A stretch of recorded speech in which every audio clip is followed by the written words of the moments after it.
લક્ષ્ય ન્યૂઝ, એક નજર, એક લક્ષ્ય. મોહરમ પર્વની ઉજવણી. સુરતમાં પરંપરાગત મોહરમ કલાત્મક તાજિયાના જુલુસ નીકળ્યા. સાંજે ભાગળ 4 રસ્તે કોમી એકતાના મહાકાર્યક્રમ યોજાયો. સુરતમાં તારીખ 17મીને બુધવારે યોમે આશુરાના દિવસે તાજિયા ઠંડા થવાના દિવસે તાજિયાના જુલુસ કાઢવામાં આવ્યા હતા. શહેરમાં શાંતિપૂર્ણ માહોલ વચ્ચે નીકળેલા મોહરમ તાજિયાના જુલુસમાં મોટી સંખ્યામાં મુસ્લિમ બિરાદરો જોડાયા હતા. શહેરમાં ઠેર ઠેર પાણી, સરબત જેવી વ્યવસ્થાઓના મંડપ ગોઠવવામાં આવ્યા હતા.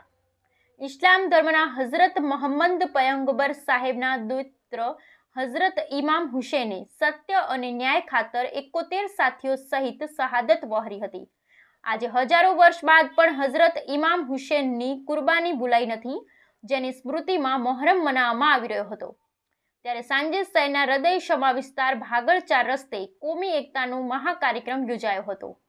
તાજિયા કમિટીના પ્રમુખ અને પૂર્વ કોર્પોરેટર શ્રી અશદ કલ્યાણી તથા હાસોટી શોકત મિર્ઝા તથા એયુબ બોતાલા તેમજ તેઓની ટીમની મહેનત સભર કોમી એકતાના આ કાર્યક્રમમાં ભાગળ ખાતે પ્રથમ આવનાર 10 તાજિયા આયોજકોને ટ્રોફી અપાઈ હતી. આ પ્રસંગે સુરત પોલીસ કમિશનર શ્રી અનુપમસિંહ ગેહલોત, सांसद श्री मुकेश दलाल, संत श्री अमरीन शानंद महाराज, मेयर श्री दक्षेश मावाणी, माजी मेयर और मुस्लिम अग्रणी कदीर पीरजादा, वक्फ बोर्ड चेरमेन मोहसिन लोखंडवाला, ताजिया कमिटी प्रमुख अशद कल्याणी, अनिल बिस्किटवाला, धारासभ्य श्री अरविंद राणा, कांग्रेस प्रमुख धनसुख राजपूत, शहर भाजप प्रमुख श्री निरंजन जाजमेरा, गणेश उत्सव समितिना अध्यक्ष Shri Anil Biscuitwala, special police commissioner Wabang Jamir, corporator Rakesh Mali, Manishaben Mahatma, पूर्व सांसद श्रीमती दर्शनाबेन जरदोस वगैरह महानुभाव उपस्थित रह्या हता. आ तमाम महानुभावोना सानिध्यે हाजर शहरना ડીસીપી, એસપી તથા પોલીસ અધિકારીઓનું પુષ્પગુચ્છ અર્પણ કરી અભિવાદન કર્યું હતું. આ સ્થળે નો ડ્રગ્સ ટીમના અધ્યક્ષ શ્રી શૌકત મિર્ઝા અને ટીમે ડ્રગ્સ મુક્ત રહેવાનું દર્શાવતા બેનરોનું પ્રદર્શન કર્યું હતું. શહેરમાં નીકળેલા મોહરમ તાજિયાના જુલુસમાં મોટી સંખ્યામાં મુસ્લિમ બિરાદરો જોડાયા હતા. શહેર ઠેર ઠેર પાણી, સરબત જેવી વ્યવસ્થાઓના મંડપ ગોઠવવામાં આવ્યા હતા. મુંગલીરા પોલીસ ચોકી પાસે મુસ્લિમ સેવા સંઘના પ્રદેશ પ્રમુખ શ્રી ઇકબાલ બાપુ અને શહેર પ્રમુખ શ્રી મોયુદ્દીન કાદરી સાથે તેઓની ટીમ દ્વારા પણ તાજિયાનું સ્વાગત કરાયું હતું.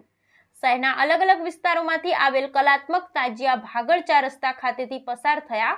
કોટ વિસ્તારના તાજિયા ભાગળ 4 રસ્તે ભેગા થઈ રાજમાર્ગથી લાલગેટથી ગત વર્ષના રૂટ કાયદા બજારથી ક્રાઉન ડેરી, મુગલીસરા મહાનગરપાલિકાથી આઈપી મિશન સ્કૂલ થઈ મુગલીસરા ચકલા બજારથી હોડી બંગલા ખાતે જુલુસને આગળ વધારી હોડી બંગલા ખાતે તાજિયા ઠંડા કરવામાં આવ્યા હતા.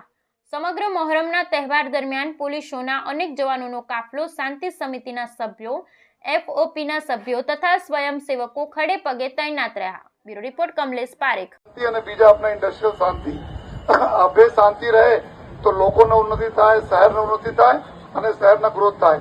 એને જ ભાગરૂપે આજે જ્યાં મોહરમના તહેવાર નિમિત્તે તમામ લોકોના સાથ સહકારથી જે રીતે બધા પ્રોસેસન પસાર થઈ રહ્યા છે એના માટે હું પોલીસ પરિવાર તરફથી બધાને અભિનંદન આપું છું અને ખાસ કરીને તાજિયા કમિટીના અસદભાઈ અને આપણે પૂરી ટીમને ખૂબ ખૂબ આભાર માનું છું કે આપણે જો મહેનત કરી છે જો અને ખૂબ સારી રીતે સંપૂર્ણ રીતે પૂર્ણ થાય અને આવનાર સમયમાં બી ભગવાન શ્રી ગણપતિજીને બી તહેવાર આવવાના છે. આ સારા માહોલમાં પૂરા સતત નવરાત્રિ થઈને આખા વર્ષ શાંતિ से निकले એવી ઉપર વાલે से विनती करिए છીએ. मस्जिद शिवालय आसमान से बात करते हैं क्योंकि ऊपर वाला तो एक है, ऊपर वाला दो नहीं है, एक है.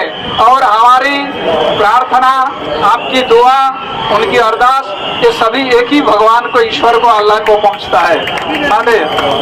ये हमेशा हमें याद रखना चाहिए. और ईश्वर ने सभी इंसान को जो बनाया है, सबका शरीर में जो लहू है वो सबका लाली है, शेष सफेद नहीं होता है कि ग्रीन नहीं होता है. और जब रक्तदान कैंप होता है तो उसमें किसका लोही किसके जाता है, जहाँ जाता है. और हॉस्पिटल में किसका लोही किसको चढ़ता है, हिंदू का लोही या तो मुसलमान का लोही के पारसी का लोही, किसी को कुछ पता नहीं चलता है. इसीलिए मेरे प्यारे भाइयों, ये हमेशा याद रखे, धर्म जो है धर्म कभी भेदभाव नहीं सिखाता है, बैर झेर नहीं सिखाता है. जहाँ शांति, जहाँ परोपकार, जहाँ अमन है वहाँ ईश्वर का दया है. हमारी